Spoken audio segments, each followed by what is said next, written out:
Welcome, welcome, welcome to Straight Talk with Shilly. I am so glad you're here with me today. I am so grateful for those of you who have joined the Igniters tribe. Thank you so much. We're having a lot of connections in that group. So for those who haven't joined yet, it's time to join. So today I just want to share with you for a few minutes on the wait. We're still in the waiting period. So today I want to focus on while you wait, craft your story. It is so important that we craft our story. I was reading an article the other day and it says every story has a story behind it. And I believe that because I believe that story has three sides. It's my side, your side, and the truth. And with that in mind, it's very important that we understand how impactful stories are. It's important that we tell our stories. It's important that we share. But here's the thing, because I say to share, I'm not telling you to run right out there and share. I'm telling you to share from a healed place.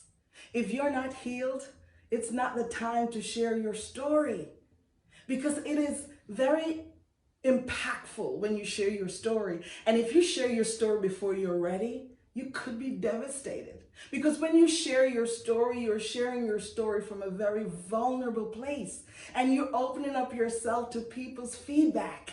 And it is critical that you share your story from a healed place. I shared my story years ago when I was in my 20s. And I shared my story with a young lady who was going through a hard time. She was talking about committing suicide. And I shared my story of having an abortion in my teens with this young girl. You see, I took the opportunity to share because I thought she was in a very critical place. She's about to do something that she would regret. Her family would be missing her. And I shared my story and told her about the bad choice, the just awful choice that I made as a teenager. And I thought that was impactful for her, but unfortunately, it worked against me.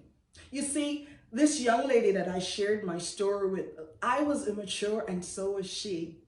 She was living with someone. She had a child with someone and the person left her to go to his country and marry someone else. And she was in pain. She was hurt, and I get it. So I thought by sharing my story about my journey would help her not consider suicide. But it backfired on me. This young man eventually came back and they got back together. He was married, but they got back together. And my story that I shared with her became pillow talk. She took the opportunity to share my story with him. But here's the thing, she didn't share the whole story. She didn't give him all the details. She added things, she took things out, and that left me so hurt and vulnerable. And because of that experience, I said I would never tell my story again to anyone. You see, my shame was painful enough for me, but I thought by sharing my story with her, it would have helped her. I don't know if it did, but I know it hurt me. But here's the other thing to it. The amazing thing is more than 24 years later, I was brave enough because I was on my healing journey and I shared that same story in front of 60 plus people that I didn't know. I shared the story of my abortion. How did I come to share that story? I was in a class that I thought was a marketing class, but it turned out it was a breakthrough class for me. The question was in the paper to all of us in the classroom, what is your gremlin?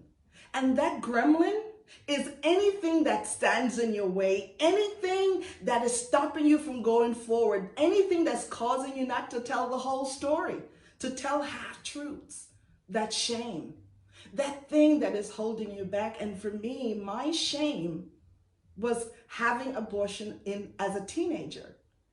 And when I shared from that place of healing, because I was on my healing journey, I wasn't yet healed, but I was on the way.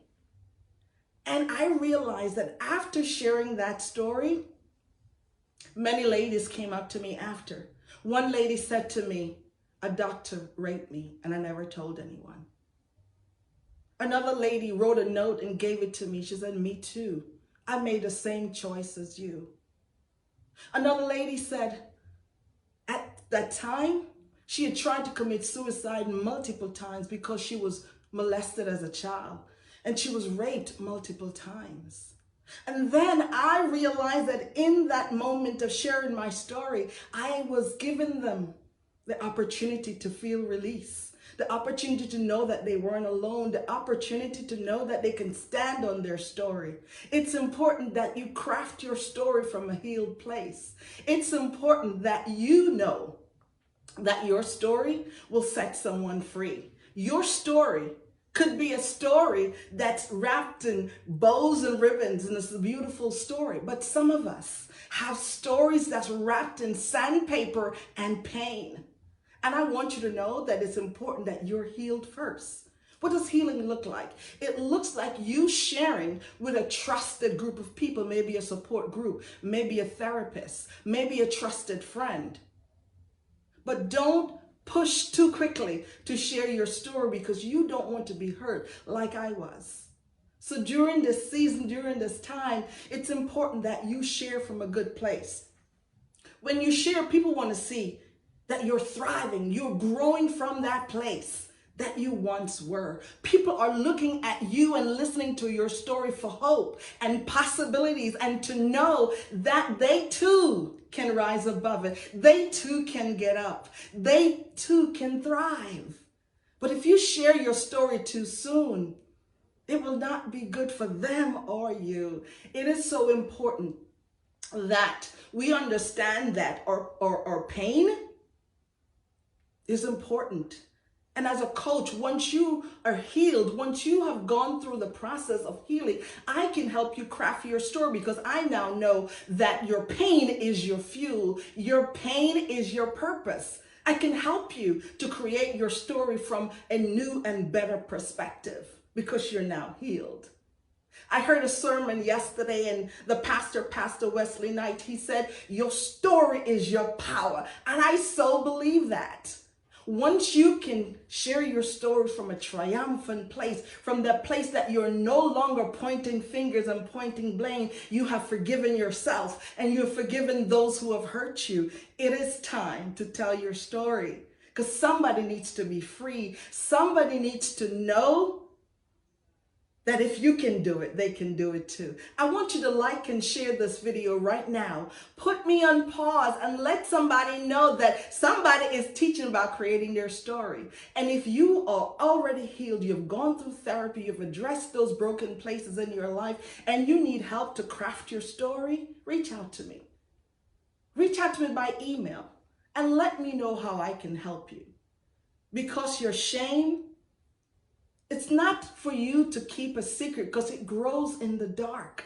But once you have worked on it, once you have gotten to that place where you're healed and you can share your story without crying, share your story without falling apart, believe me, I did the ugly cry in front of those 60 people.